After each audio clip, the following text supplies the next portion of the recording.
funny, and it's going to be fun. I think it's going to be fun. I have cheese about all of you. I'm going to channel Anna. Oh my God. Wow. Look at those glasses. She's my we're hero, live. by the way. Oh, she's not. It is Friday, fraud. March 25th, 2022. I don't usually feel the need to like state the date, but 2022. 5:02 p.m. Eastern Time. It is 2 years since we started a Lieu Fun show. It is episode 614. And we are here on Cheese Night, and it is a Friday, and we are just hanging out. And it is the pandemic over, everybody? That's a good question. Yeah, maybe we should make it a poll. Well, are we allowed to have fun anymore? Over? Are we allowed to have fun anymore? I'll ask the poll. But before we do this, I just thought that I would pull up this video. Let me see if I can share my screen. This is always very dicey.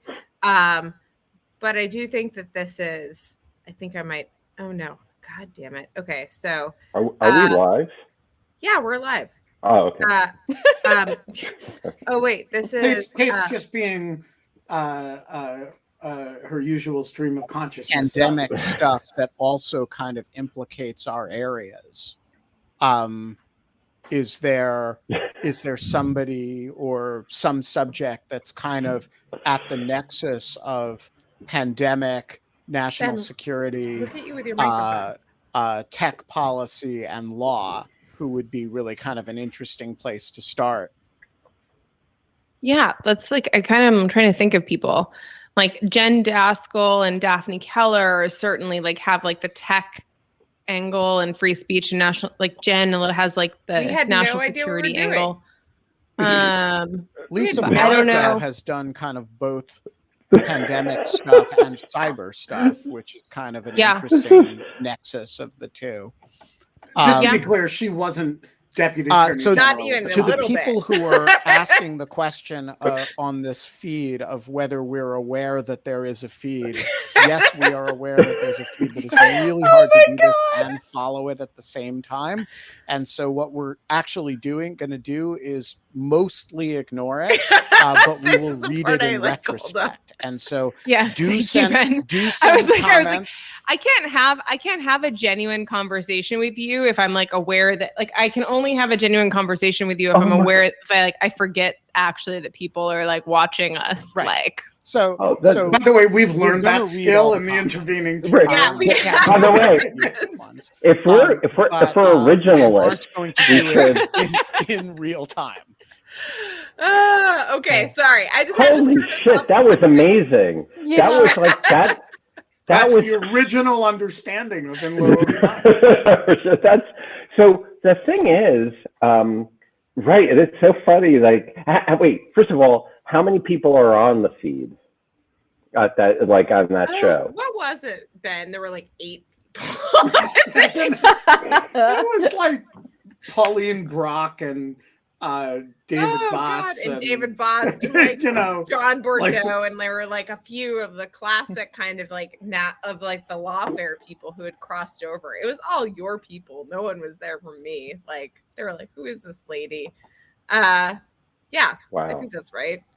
And it was also you can't perfectly tell from that, but it was really hard because I remember this specifically. Ben was trying to figure out the tech to get it so that we were all on screen at the same time, because the really annoying thing about Zoom was that it would, like, if you were simulcasting, it would just like switch out your faces. And this is really illustrative in episode 12, actually, when Scott comes on the show for the first time as a mystery guest.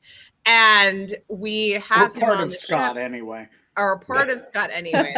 So we're gonna have to play this. And so this is very and this is also, I had a background to this parent. Oh yes, here it is. Oren Kerr has described him as bad for Yale and bad for America. So today, Scott. Sorry, go ahead, Scott. Can you guys hear me? I hear you just. I just felt that there were so many on people on Twitter that were cool, that had insults thrown at them, and then I crowdsourced who could insult me the best, and Oren won. Well, that is wins many competitions involving wit. So let me introduce my mystery guest. I will actually my mystery guest is also a professor, though not of law. I also just want to say how weird it was that we all did have these weird backgrounds that we hover in and out of. And like, I really want to say that this is like, I'm glad this has gone away. Like, in my opinion, the author it's okay in like limited circumstances where you can't be, but yeah. Amusingly important Twitter feed I want to try in the to history of Twitter, or Twitter thread in the history of Twitter. The book got to peer review, and there's an article and he was version talking of it that about got published in Child in International. Chief, and then hold on, there was something. Yeah, the thing is you're not going to see any of these. Just Ben and I will deal with them quietly on our own. It just distracts us from having. Oh, I think that there was something very specific. Oh yeah, it was this. This was the funny moment. I thought this was pretty great. I like dismissed, I think 750 like repetitive requests for pussy, and like over and over again. Like it was pretty dark. And I'd actually completely I remember that guy. About this. He just wanted pussy, and yeah, it was like pussy. It was just like all over. It was I want pussy and give me pussy.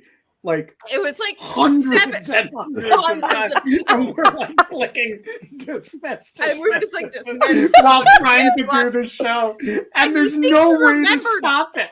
I really think you remember doing something like that with your life, right? For like half an hour, but apparently I've completely forgotten. And and he was fast. That was the thing, is like Kate and I are both like dismiss, and we can't get rid of it. They're still like, give me pussy, give me pussy. It was like over and over. Oh my God! Trying to keep a straight face and do the show normally. It's like delete.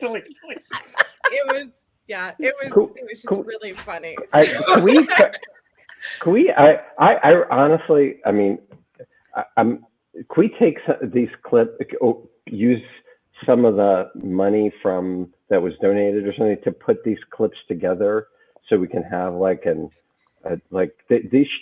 They're really fantastic. The thing that strikes me the most about some of this is that like none of the old episodes are really that bad. Like no, I'm kind of like we're like they're actually fine. Like I'm like, oh, they're okay. I have but you do this every day. It just became like part of my day, and it was like going to the bathroom. Like I was like, okay, like it's 5 o'clock. It's time to like sit down and do the show. And there was just kind of like some days that was like more involved than others, and we'd like really been fighting to find a guest or like something, but mostly, especially in for the first year, I would say, Ben, what do you say? Would you agree with this? Like the difficulty in finding guests started about February or like March of like last year. Yeah, it started right when the first wave subsided, and not everybody was home all the time, and people were doing things again. And by the way, it got a lot easier once Omicron started. It's like the more people are locked at home, the truer the slogan, we're not allowed to have fun anymore, but in lieu of fun, we're allowed to have so-and-so. The more literally true that is, the easier it is to produce the show. Yeah. I was going to say, I'm trying to get it. Like, I can never. God, Crowdcast is such a piece of shit.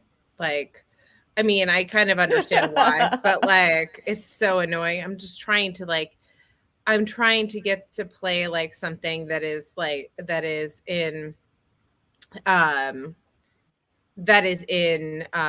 my like QuickTime right now, and I can't get it to like pull up. So like I'll have to wait in a second. But Scott, to your point, I did make a nice little clip reel for the first 2 months.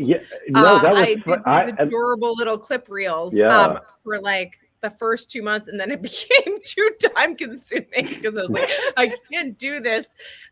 This is too much work. Which of course, which goes back to your early video editing and making journalism career in the 2000s. Oh yeah, that really great like we're like it looks like a hostage video of me standing in front of a green screen like with like from TPM. Yeah, that I'm like, hello, here I am talking in an announcer voice. It is fantastic. Scott, also Genevieve, you came to the show early. I feel like it was because you came mostly out of like boredom with the pandemic / you were one of like you guys had great conversations. Yeah. But were you a lawfare kind of follower before all of this started? No, I wasn't. How did you and now? And now, absolutely. I actually I had read articles from Lawfare, but I didn't realize like the scope of Lawfare at that point.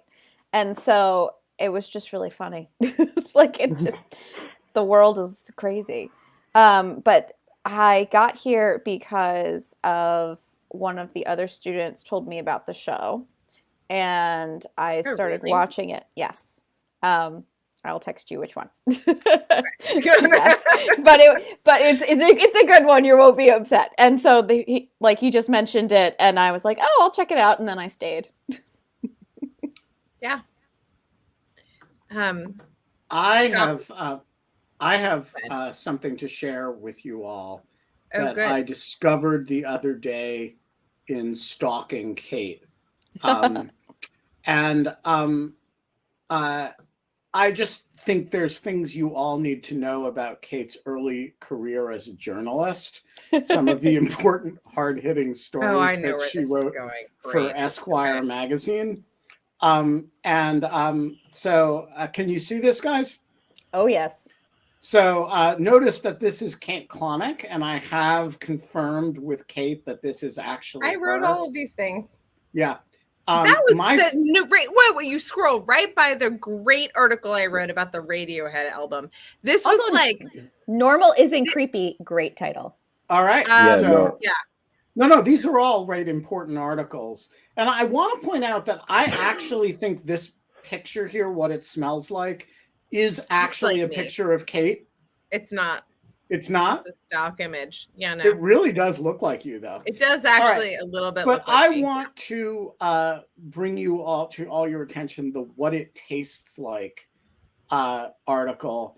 That was one of the craziest. Oh my God! I read that. Wait, I've read that.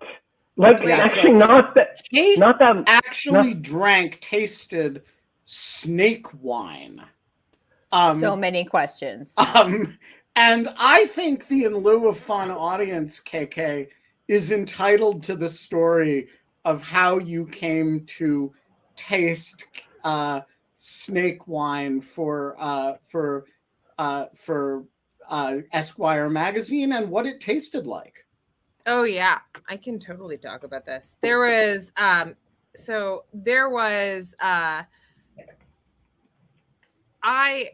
first of all, I want to say, like, I would never recommend this to anyone ever again. And what I mean by that is not actually the tasting random things. It is the taking a job at Esquire when I had a full-time job with health benefits and ABC News as a producer, and left it because I hated the job so much that I was like, I don't need much money, and this is not much money, but like this is a paid internship, and I like would rather have a paid editorial internship than an actual job like with this other like thing. But I would never tell anyone in hindsight. Like my parents thought it was insane. Everyone thought it was insane. Anyways, I did this job and it ended up being like I was like, oh, I don't like magazines. I don't think I want to be a staff writer for a magazine. That's a really good thing to know. But I did a few things while I was there. One of them was write this piece, which was like basically a bunch of pieces that were like they give you like little kind of like they throw you a bone and they're just like, here, write this, like kind of like learn how to report a piece. And it turns out they're actually really serious about it. They do not want you to fuck around and like taste fake durian fruit or do whatever. They want to like, I combed over all of Chinatown for like 2 months to find fresh durian to do this article. It like, I just like, they were like, there was frozen durian. No one was interested in what my opinion was about what frozen durian tastes like. They wanted the experience of having actual durian fruit, which by the way is banned in airports in most of Asia because it smells so fucking bad. And the snake wine was really bad. The black pudding actually. I like black pudding. You can't gloss over the snake wine like that. What is Let me look snake up my wine? notes. I'm not even joking. I can like. Where did you look up acquire the snake wine? The snake wine I bought off the internet. I bought snake wine off the internet because I think I didn't. I was not dating John when I wrote this, but I still had the snake wine in my possession when he met me, and he was like, "What the fuck is this?" There's literally a tiny snake cobra. It's like it's like an actual snake, and it's just a dead thing in a jar of basically rice wine or like some type of hard liquor. And what is it that's supposed to be attractive about this? I mean, it's sort of like basically rice wine with formaldehyde of like out of a dead body. Like this is like there's nothing else like compelling about this. It's pure stunt. So did they it just tasted nasty of the acquisition? What? Did Esquire reimburse? I think they did. So it's like a legit business expense. Yeah, for the snake wine. It was also like the bottle was like this big. It was very small, and it was a very tiny cobra. So micro snake wine. A couple other snake wine questions before we go to the black. Before we go to commercial. How did you choose these various objects? I mean, it sounds honestly a little bit like Donald Trump. Like black pudding, durian fruit, man, television camera, abalone, snake wine. I pitched them. Like I had to pitch. Like it was like it was part of like some feature that was happening in the issue already. And then they were like, we want to do this thing. And so I was like, okay. And so like I pitched a bunch of stuff and they were like these things. It was like 20 things. I like listed. I see. And they were like, and they like, go with the black pudding and the snake wine. Yeah. And so that was kind of like how it like, yeah. Well, like what? That's like, you narrow it in, and that's what the people want to hear about. Did you have it wasn't that interesting. Like, I have to be honest, like all of this was like, I showed up at a place and people are like, yeah, here's some black pudding. Like, here you go. And like, try it. I'm like, taste irony. But so yeah, that kind of answered my question because I was like, did you have them all as like one meal? It's like, here's your course of durian fruit. Have a little aperitif of snake wine. Like, I mean, like the real challenge is to like write it up in some type of like as if it was super interesting type of way and like trying to punch up everything. And so actually, like you didn't call this out, Ben, but like one of the most interesting things that I did about this was what it smells like. And there's like all of these kind of like, so like trying to talk about, and one of the most interesting things that I did was like, what was that? The Spanish restaurant that was like the Michelin star restaurant. I wrote up, but I talked to a bunch of, I forget the name of it. You mean El Bulli? El Bulli. Yeah. Yeah. Sorry. I just like totally blanked. I was like, couldn't remember, but like I interviewed 3 chefs to like figure out what it smelled like inside El Bulli. And like every single person was like, it smells like a laboratory. It smells like nothing. It smells like, because it's all like molecular gastronomy. And so like it is like kept as clean as like some type of like lab. And so there's nothing there. And I don't know, that was actually like, by the time I talked to the third person and they said that, I like really believed them. And that was actually super interesting because you imagine going back into and you see this when you go into the back room of a lot of other restaurants and there's like smells and steam and all this stuff happening. And like, they were like, no, nothing is happening there. Like, it's like everything is being like frozen with like CO2 into being like, kind of like into being this experience, or it's, you know, like piping through all these things. And it was kind of, that was interesting and kind of cool. The absence of smell in a kitchen. The Bulli interviews were really cool. Yeah. Well, I have one other thing that I want to share. Oh, good. Which does not involve Kate. It's at my own expense. So a few weeks ago, I was frustrated with the number of assholes on Twitter, which you know, is a general state of affairs, but for some reason it particularly got to me. And I thought, if only I had a thing that I could post on Twitter, you know, when somebody was being a particular asshole. And so I pulled a clip of Frank Zappa's song, Broken Hearts Are for Assholes. And I sent it to Eve Gaumont saying, I think I'm gonna every time now someone's being an asshole on Twitter, I'm just gonna upload this. And she pointed out to me correctly that it really needed to be set to a meme. And the result was what I'm going to share with you, which looks like this. Can you see it? No. No. Okay. Nothing. This is my constant, my angst about like right now I'm trying to figure out how I can play these videos that I've created. Like I can't, like Crowdcast won't let me use anything outside of Chrome. Like I can't use I can't get them on the QuickTime video. Really annoying. Yeah. That's like what I'm experiencing also. Well, then I can't share it with you, so fuck it. I mean, it was funny. It was gonna, but the punchline of the thing was gonna be that you know, nobody's been enough of an asshole on Twitter since Ev and I created these to be the person that they debut with. Oh. And you know, like lots of people have been garden variety assholes, but you sort of want somebody who's like a particular asshole to get the debut of this little thing. And so I've gotten frustrated. And so I was just going to share it, as I've sent it to Scott. And there are actually 7 of them. And they're all wonderful. And but I'm not going to be able to share it with you tonight because Crowdcast. Boo. The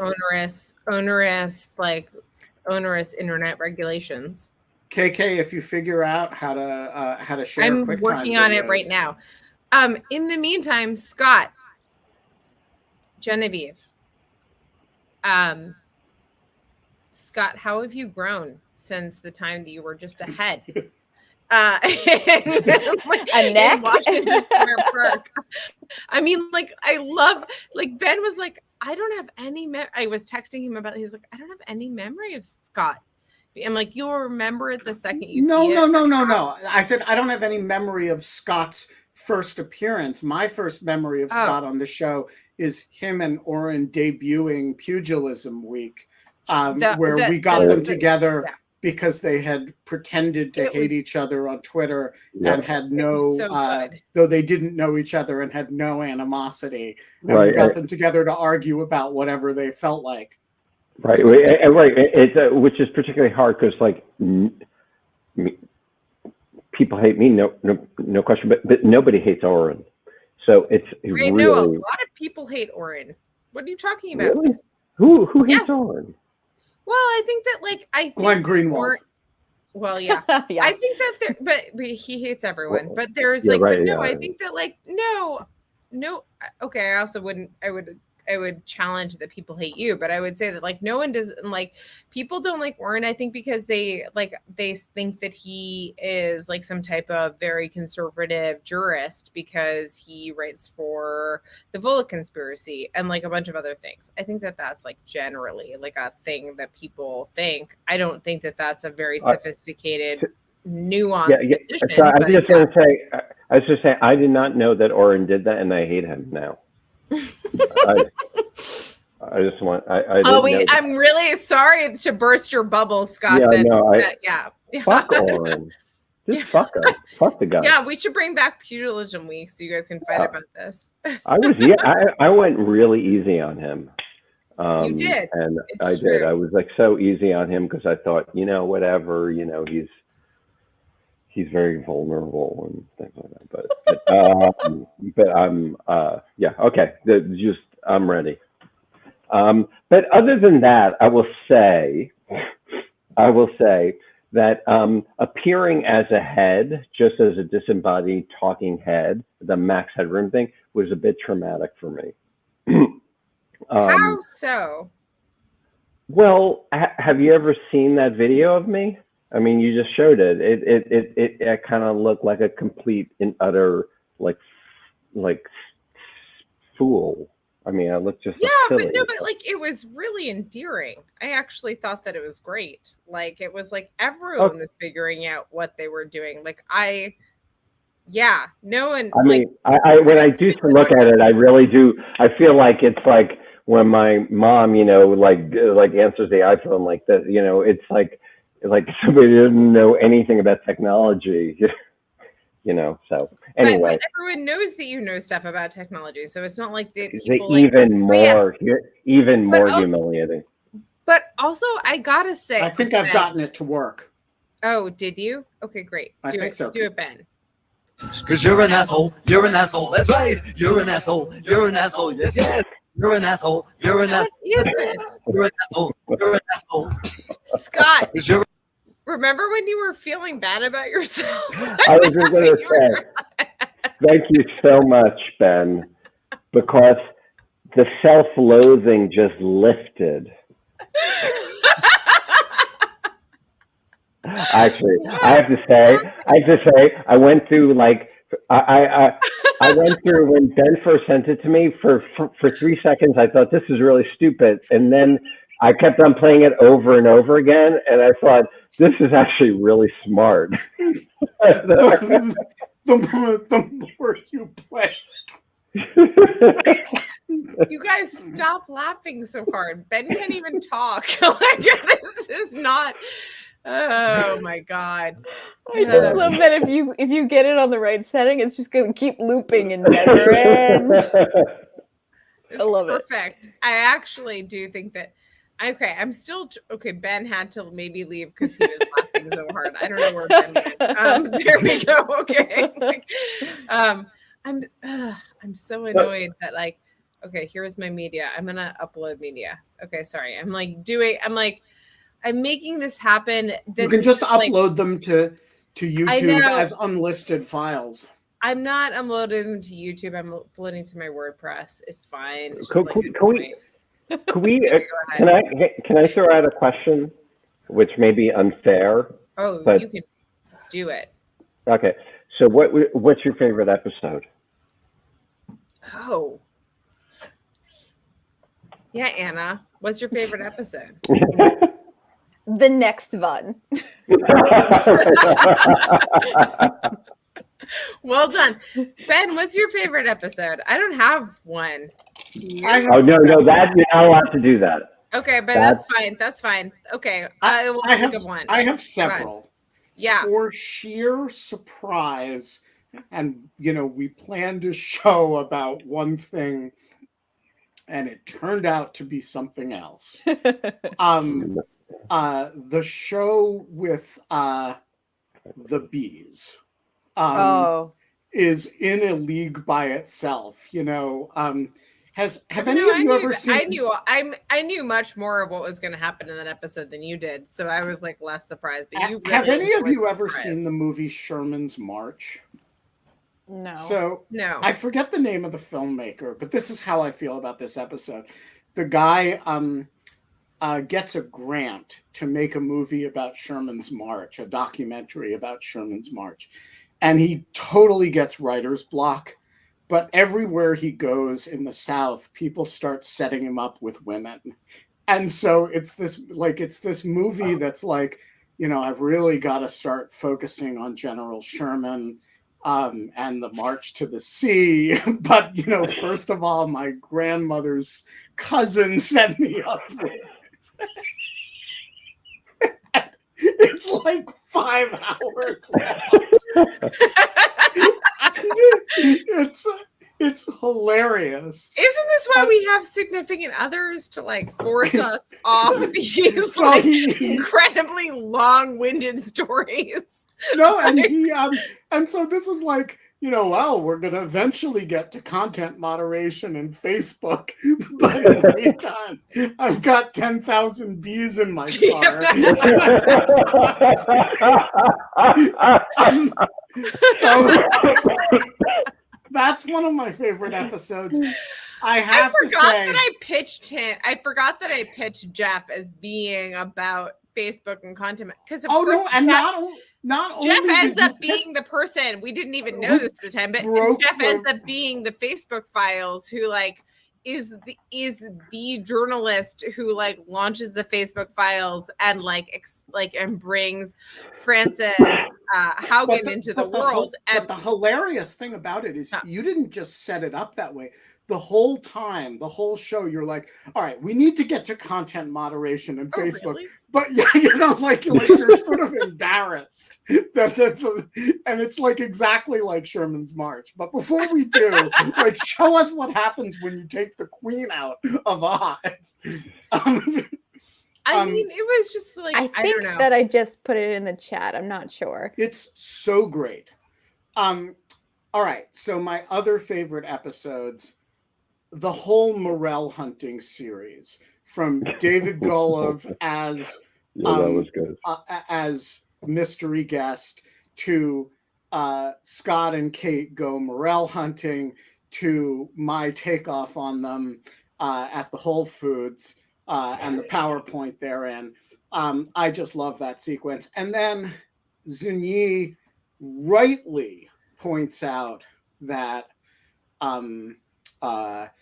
that Sarah Longwell's focus group with Scott as an undecided voter is one of the great episodes of the show. So those are my 3. Okay, so I have to say that my top one has to be, actually, now that you mention it, like has to be the episode with Scott when we were in the restaurant in New Jersey. And this is the episode also, like, we like got into a really deep discussion about Israel, I think, like in that, like Scott making all these faces and like I am meanwhile, like, so I think that what is clearly off camera is that like Scott, I go to Manhattan, Scott picks me up in a zip car. We go and we're talking kind of constantly the whole time. We also haven't seen each other in years. And so there's kind of like that awkwardness. We're in a car together now, which is like kind of like intimate and like whatever. And we're trying to go to this secret place to do morel hunting. And you've given me this thing. And like we keep missing turns. And I'm just like, no, it's no big deal. We'll just like go. And it takes us like 3 hours to get to this place, which like clearly it should not have. At which point we like go and it just starts pouring rain. And it like I think that like I had told Scott that like as we were driving, I think I had said something like the best stories, Scott, are the ones where there's some type of hardship in the story. And Scott was like, you told me a story about going on vacation with your wife and like the heart and experiencing hardship and how that was like didn't go over. And I was like, oh no, Scott is so unhappy that where it's raining and it's cold. I had like worn 3 layers. I had long underwear on. I remember Scott being like, do you have long socks on? Like, because there are ticks. And I'm like, no, Scott, I've like got long socks on and long underwear. There's no ticks like happening. like I was like, and I was like, I had brought snacks, like thinking that like there was like maybe things would go to shit. And there was all of this kind of like planning that I kind of like had done. And anyways, we ended up still in this kind of restaurant. I just will never forget that restaurant. It was so loud. Yeah, it was, it was so loud. And there was like a bar mitzvah there. There was a confirmation. There was like a wedding. Crazy. Yeah, we went in there and there was like, let's do the show. It was like, really? And then we had a couple of beers and that really helped. But I was really wet. Like, way more beers than I thought that I had, and like in the moment. But like, yes. And so then we go. So you know, whatever, we're having fun driving back and everything. And I got to fill up the tank of the zip car, and then of course I try to start the zip car again, and it doesn't start because I missed the time that I was supposed to bring it back, and they just shut off the car. So I'm like sitting there, and the thing is that you guys may not know this because it has to do with e-commerce. But like something like if you have a problem with a website, there's like no one to call. It's not like you pick up the phone and say, "Can I please speak to Mr. Zipcar or Mrs. Zipcar?" You just like, and then, you know, so we're just like stuck there, and like Kate's like, oh, this is funny, this is great, and then I'm like, no, actually, this is like terrible because I know, like exactly. Like Scott's like freaking out, and I'm like, I actually can't do anything in this situation. Right, so right, and it wasn't under her credit card. And so the thing, she's like, oh, come on, don't worry about it, Scott. And I would say that I was unhappy. You were unhappy. And I was like, here's some snacks. And then I was also like, I was also, do you remember also we like didn't have like charging cables? Like we didn't have a charger. I had to go buy a charger. I had to go buy one of those. Yeah. It was like the whole thing was like a giant like clusterfuck. It was like crazy. It was like absolutely insane. And Zipcar was terrible. Like they were. Although May 5th is next Morel Day. We'll do it again. Yeah, well, of course we're going to do it again, but we will have learned from our mistake. I have to say, the show has been shot, filmed, streamed in a variety of places. I mean, you had the restaurant, you had that Roman situation, and that empty space. Kate, do you remember that? There were just columns everywhere. Oh yeah. That one time that I went and did like some I think it was like for CBS, they like morning show, they like asked me to do something, and I was like out in like a filming thing, and they were like, that was weird. There was, I don't know. It's been weird as it's opened up. Yeah. Iceland. Yeah. Oh, there was Iceland. Cabin in the Woods. There was the live sheep birthing. Yeah. Oh yeah, there was the live sheep birthing. Man, I did half the show from a cab. Yes, you did. Yes, you did. Oh yeah. And that's a good one. I did some shows from a train. You did them on the track. You did a week from a train. The Badlands. That's true. Yeah. I did shows in the Badlands. You did amazing shows in the trains. And lest we forget, Genevieve did like a lot of shows like after giving birth. Oh yeah, that's right. Yeah, that's right. Has been recently. Can we remember our roving correspondent on Actual Cheese Night that was like, and has been recently doing shows with Luke in the backpack, which has been awesome. Oh, he's got opinions. I like his opinions.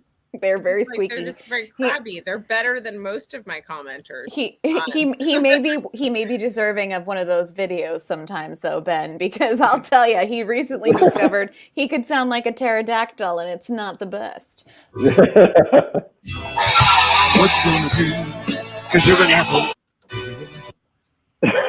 Ben, that doesn't look like your face when you drop like the entire jaw. It doesn't look like you at all. It's so weird. I know. I think it's all great. Ev's doing. It really. I just have the clip, the audio clips. Yeah, it really grows I'm on you. sad that I can't play the clips that from QuickTime that I want to play, and I'm really sad you can't play yours either. But we have a bunch of questions, a ton, and okay, David, we're gonna bring you on screen, but no crying. You gotta hold it together, man. And also facial hair should be the same at the end as it is in the beginning. Oh my God. I love that David cut his facial hair on that was show. great. But yes, anyways, with a hedge trimmer. Yes. Don't leave out the key fact. Faked it with the hedge trimmer. It was pretty great though. So that is, let's see. Where's David? Hi, David. Hi. I'm gonna make you big. Okay. Sorry. You ready? Hi, friend. Hello. How are you? I'm not. Oh my gosh. It's Lawyer Cat. It's David Cat. Hello. Hi. How are you doing? Greetings. So I'm gonna do my best. No, I think I'll be fine. Thank you. So you have expanded my horizons. I know a bunch of things that I didn't know before.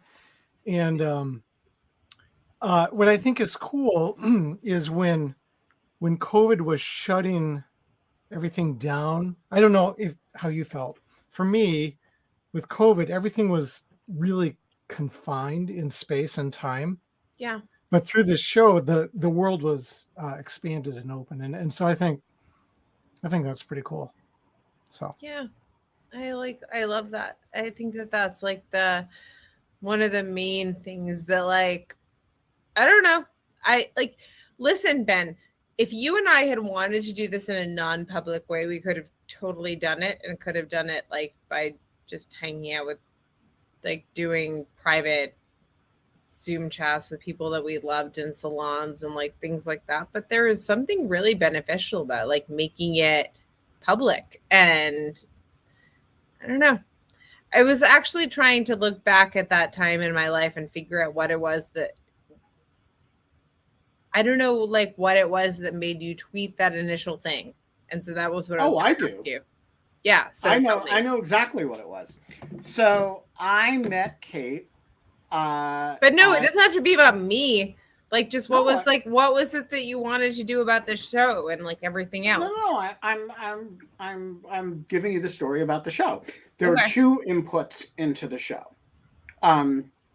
One was that the weekend before I tweeted that, I think I tweeted that on a Sunday, maybe a Monday.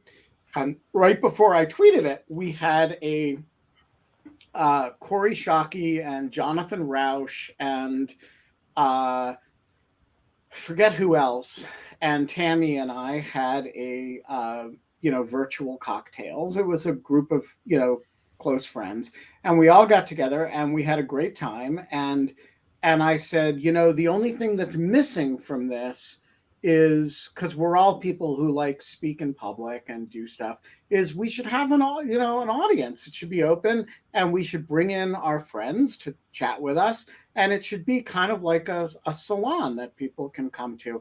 And 2-1, everybody on the call said it was a terrible idea, and they seriously made fun of me. One of them was Jonathan Rausch. And one was Corey Shockey, and they were all like, "This is a terrible idea." And I don't think they feel that way anymore. No, they certainly don't. although neither of them wants to, do it every No, day I mean, the way like, we yeah, do it. it's, So, it's a whole. but so I kind of got my back up, and I was like, I actually think it's a good idea. And so that was the sort of origin of the idea. And then I was sitting on my couch thinking, as I was tweeting that, I sent out the first tweet, and then there was the second tweet, and I was like, who is going to not make fun of me about this idea and say it's a bad idea? And I remembered this when we first met. Yeah, when we first met, and I was like, we had a really good time, and then we're like, I said, we should figure out a way to do a project together, and you were kind of like cool with that, but there was no project. It was just like, hey, we should do something, and so I was like, oh, Kate, at least won't laugh at it. So hence the you want to go to the prom tweet that came next. And that's so the two elements were everybody's laughing at me about this. I don't think Kate will laugh at me about this. That was the genesis of it. Well, Wow. Yeah. Can I say what I like about the show? I would love that. Yeah, especially in light of the last 2 years, which is that it just that the space of public discourse had become so debased. It was just nice to have like a place that we're, reason. I mean, you have fun and talk and, shoot the shit and stuff like that, but like you could have serious conversations. And we don't call each other assholes. Right, exactly. Play videos about, making fun of each other. Right, but while committing copyright violations. So I felt, I know it's fair use. But it just seemed like I wouldn't say an antidote, because there's no way you can really counterweight like the craziness of the last bunch of years, but it just felt like a little refuge from that insanity. And so I think the appeal of the show is that like you can actually talk about things in a respectful, intelligent way. Yeah. I mean, I really hope so. There have been like only a few episodes where I feel like we've had to fully give over to like kind of like a loss of like kind of feeling like there. I don't know, Ben, you can say like you can disagree with me, but there's only we had like, a couple of disaster episodes. I mean, yeah, I only mean like 2 or 3 total. Like, I mean, like in 614 episodes, like there's only been like a handful of like under 5, I would say, episodes that I feel like are like actually really bad. And I'm never going to say what those are because people give like their time to the show, and I'm never going to disparage them like or make people feel like they shouldn't give their time to the show. But basically, like to Scott's point, like, I don't know. There's also a really weird shifting norm around how intellectuals and people in academia interact with new media. And this is kind of like, you know what? Like you can be a person that is a talking head. And I actually think that a talking head is very different than what we do on the show. Like I am very different on this show, and Ben is very different. Like in my talking head capacity, I do not wear dog shirts. Right. But this is exactly what I was going to say, which is kind of like this idea that like I go on the Joy Reid show or I do something else, and like I don't like dress like this or look like this or talk exactly like this. I have like another public persona, but like the folding in of casual kind of abilities to have conversation means that it's actually I just think it's like a broad democratizing principle. Like you don't have to constantly be having like a philosophy degree or whatever, like, or whatever kind of fanciness that gets you on Morning Joe, like, for example, or like anything else. And I think that that's actually really important to like if we're actually committed to concepts of diversity and equity and all these other things, that like, I don't know, that like we kind of like just kind of broadly start to cast about and understand that there are like different ways of intellect that like that factor in, but I don't know. I just want to say I really agree with that. That is, the channels of scholarly communication have changed dramatically over the last 5-10 years, but especially over the pandemic. I feel like people have figured, academics in many different kinds of forms, whether it's Twitter threads, whether it's podcasts, whether it's shows like this, have blogs, through lawfare, through, lots of venues have figured out how to present their ideas in different contexts. And I think that's really all for the good. Yeah, I agree. Totally. Richard, oh my gosh, it's so great to see you. Hello.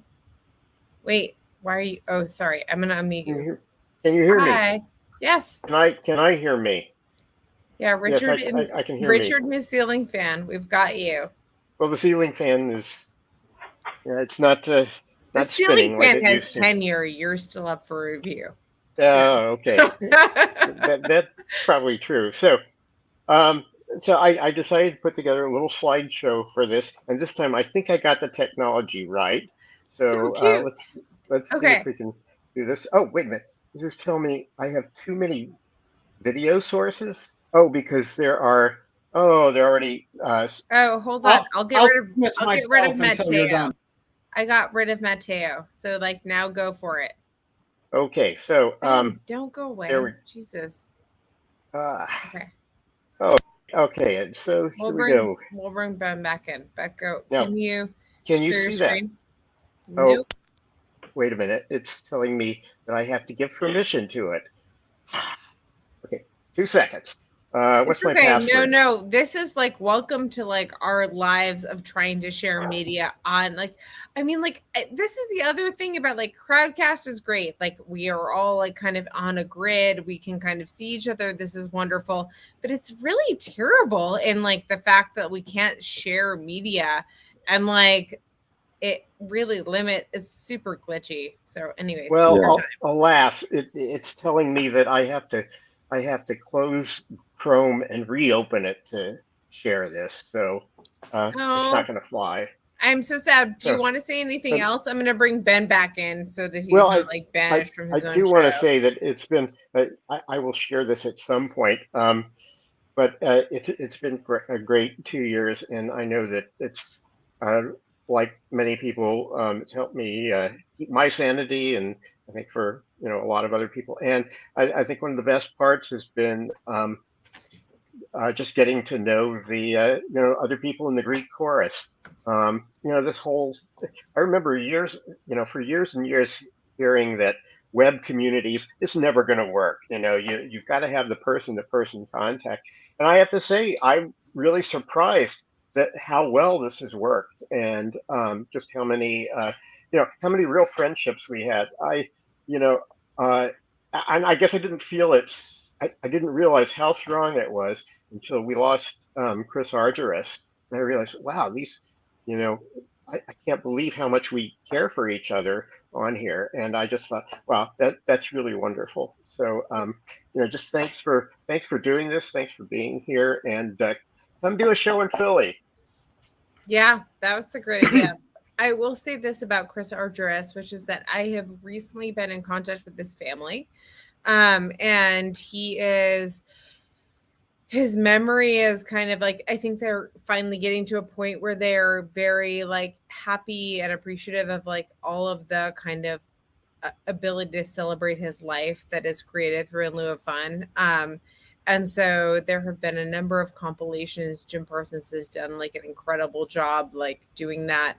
There have been a number of compilations in that capacity, and I'm just kind of like, I think that's like, I don't know. Chris was like it was like a really hard loss, and that was all really terrible. And like, it's hard not to take that seriously. I mean, obviously we do take it seriously, but it's just kind of like, I don't know. It's hard to like understand how to fully like integrate that into like a forward-looking show.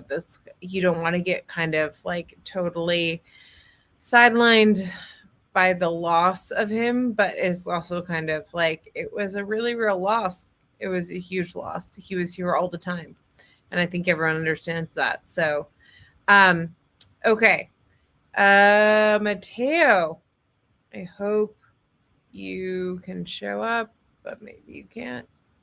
Oh, hi. Wait, is it working? Yep. Oh, shoot, what was my question? Well, anyway, first, happy anniversary. This has been great. I'm very glad to have found this show. It's been really great. How did you find it, Mateo?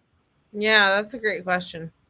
I found it because years ago I started following Jason Stanley on Twitter at the recommendation of a high school history teacher. And at one point, he retweeted something that Scott tweeted. And then I started following Scott. And then at one point... And that's the road to perdition, right there. Yeah, right. Yeah, right it's like, it's such a, I mean, it makes me sad because it's just the same story over and over. Yeah, a demon says, and another soul is ours every time that happens. Yeah, and then we give them a fiddle, and then the whole thing is terrible. But Mateo, what's your question? Can I just say something about Mateo? Mateo he's a tall person. Scott is also a tall person. I have never seen Mateo except in 2 dimensions, he's tall. And you never really get a sense of somebody's height in when that happens. So I did not know that Mateo was tall. Yes. No, Scott is also tall, though I totally expected that. Are you guys both like 7 feet on Tinder? Like, what's going on? Like, like, I don't understand. Like, what? Like, how tall is tall here? Let's be honest. There's Jewish tall, and then there's real tall. No, this is real tall. I mean, Scott is Jewish tall, but he's not like real. Oh, I'm no, right. I'm Jewish. I'm definitely tall. Like, I think no. Scott's like 6 feet tall. Yeah, I'm 6 foot. I don't, wait, you're taller than 6 foot, no? I'm 6'1". Yeah, right. I'm 6 foot tall. I mean, Mrs. Rabinowitz at the Y pool thinks I'm very tall. Really? I am 5'6" on a good day, which is to say, like a swarthy peasant type. Yeah. Okay. Okay. I'm sorry. I interrupted. Go ahead. You had a question that was not about height. Sure. I don't know if I might have missed this or if you. This is from a previous episode, but I'm just curious how Ben and Kate first met, and I wonder if we could do like a sliding doors, going back into if. Do you even know what sliding doors is? I know that it's a reference for the kind watch the fucking movie? Nope. It's a really good movie. I just know that when people are talking about this kind of thing, sometimes they say sliding doors. The movie Sliding Doors is one of my favorite movies. I actually think I might have heard of it from here. Well, no, it's like Gwyneth Paltrow, and there is this Scottish actor that is like excellent. He's so good in it. But anyways, the whole Gerard thing Butler. is like, sure. And I have no idea. Like, there is like, I don't know, the whole movie is basically this kind of like really wonderful kind of idea of like the conceit is that you narrowly miss a train and it changes your whole life. And like, if you didn't miss this train, then like you'd be on this perfect path. And if you did miss this train, then you are on this other kind of path. And in this scenario, there is one scenario in which she gets sacked and she gets fired, and she goes in homes and finds her cheating boyfriend and like kind of like launches herself. Gwyneth Paltrow launches herself in an episode of Success. And then there's the other pathway that is kind of parallelly done, which is like that she doesn't ever find out about her cheating boyfriend, and she gets fired and like continues to like kind of stay with him, and he is bad for her in like all of these other ways. And like I don't know. It's like it's a story. It's actually like sorry, Matteo, not to like make but like the story is actually like is in like the like you kind of never know what you're choosing, right? And like that's actually like, and that's what I watched this when I was like in high school, and like it was actually very like momentous for me watching this movie. I don't know, but I will say this about how I met Ben, which was that Ben, you and I met when we were both at this conference at the Hoover Institute that had been that was basically about internet speech. And I convened it actually. Yeah, it was Jack Goldsmith and I convened and like it. I got invited, and I was like completely honored to be invited. And it was just like a group of people that was like, it was a pretty insane group of people. It was like Jack Goldsmith and David Kay, who was the UN speech rapporteur, and Nate Persley, who was at Stanford, and Jack Goldsmith and Daphne Keller and Daniel Citron and Mike Godwin and like all of these other types of like, I mean, it was just like an insane, and like Paul Rosenzweig and all of these things, like really, it was a really incredible group of people. And I don't know, like I can't tell if Kate is exhibiting imposter syndrome here or being modest. They sometimes bleed into each other. Yeah, it was a star-studded it was event, a really great group. And Kate was the standout star of it as a very young, I don't know about that. As a very young professor. She knew more about most of the issues that we were talking about than almost anybody around the table. And she was one of the people. So you like Scott will nod when I say this. You know how these conferences actually work, which is everybody sits there doing their email and ignoring each other and sort of sending notes back and forth to each other, and stop when they have to listen to something. And to everybody around the table except Kate, it was notable that every time Kate started speaking, everybody stopped and listened. And that was actually, I learned some interesting. I didn't really realize that happened at the time, but like that's very nice. Yes. And also, I learned some things from Kate's initial comments at that about content moderation that I have never, that were sort of foundational in my understanding of it, including certain phrases that I'd never come across before, which is particularly, it depends where you are on the stack, which was a phrase that was not part of my vocabulary. This conference was quite a while ago, by the way. Really? So, oh man, that's so interesting. So like, anyways, but like this was like quite a while ago. This was like 2016 or 2017. Yeah, or 14. It was pre-Trump, I think. But anyway, Kate is somewhat understating she's overstating the augustness of the group relative to herself within the group.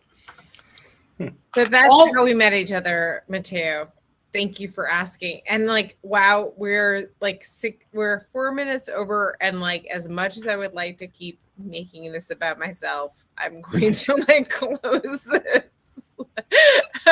No, like Ben, like you're really sweet. It was a great, I don't want to diminish what you're saying. Like it was a great conference and it was really wonderful. And Yeah, it was. I'm going to save Kate further embarrassment by going out on the last of the asshole videos, which you know, we don't want to. I don't want you to miss. Oh my gosh. You know what you are? You an asshole! Yeah, this is good. I'm great. I'm fine with that. I'm like totally. This is good. All right, we will be back on Monday. Oh my goodness! A lot of hours and 55 minutes from now. Genevieve and Scott, thanks for putting up with us. Do we have any idea who the guest is going to be?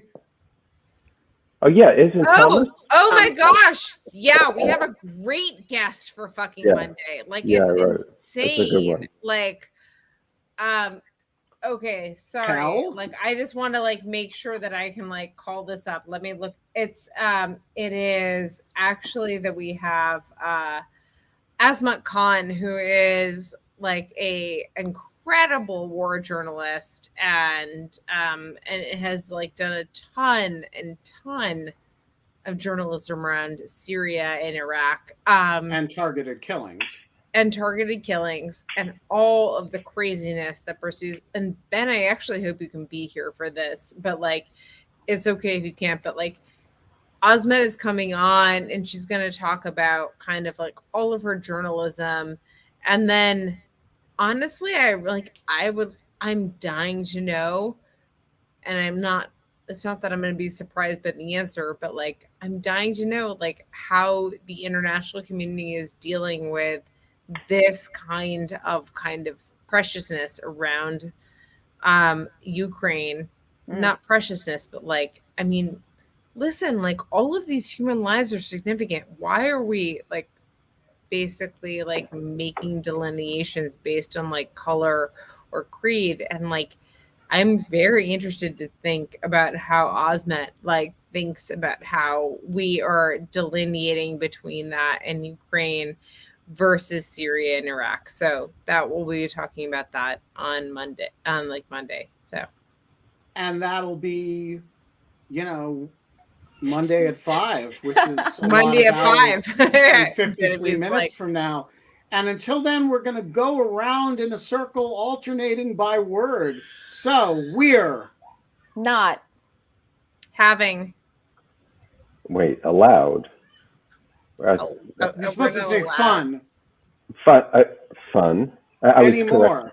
But instead, until then, we have a terrible mechanism for finishing the show. Thanks, Ben. Yeah. Can I just say we can't have funny word, but we can have Ben saying, I'm an asshole. I'm an asshole. I mean, it's pretty good. It's pretty good, right? I just keep waiting for Rick Grinnell to give me an excuse to use it on Twitter.